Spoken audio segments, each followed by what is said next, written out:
ఎన్ని years love చేసుకున్నారు నార్మల్గా? నా 8th క్లాస్‌లో అనుకుంటా. 2 ఇయర్స్ అయిందా మొత్తం love? 2 years 2 love. Years love, third ఇయర్లో పెళ్ళి అయిపోయింది. మరి ఇంత లవ్ చేసుకున్నారు కదా, బ్రేకప్ అవ్వడానికి ఎందుకు రీజన్? అంటే ఇన్ని 3 ఇయర్స్ లవ్, సడన్గా ఒక రోజులో బ్రేకప్ ఎందుకు అలా? ఒక రోజులో కాలేదు, అది కొన్ని సిచ్యువేషన్ ఇంకా అలా అలా అలా జరిగిపోయింది. ఫీల్ అయ్యావా? అబ్బా అయ్యాను. అనవసరంగా వదిలేశానే అని. అనవసరంగా వదిలేసానని కాదు కానీ బాధపడ్డాను. చాలా రోజులు బాధపడ్డాను. అరే ఇలా కాకుంటే బాగుండేది, ఇద్దరం బాగుండే వాళ్ళం కదా, అలా బాధపడ్డాను. అంటే మీ మాటలు వింటుంటే ఎవరి తప్పు లేదు. దిష్టి కొట్టింది మాకు బాగా. అదే అంటే దిష్టి తగులుతూ విడిపోతారా?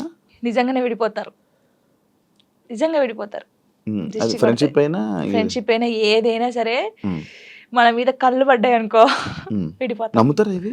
నమ్ముతాను, నేను చాలా నమ్ముతాను. ఇంకా నాకు జరిగింది కాబట్టి నేను నమ్ముతాను.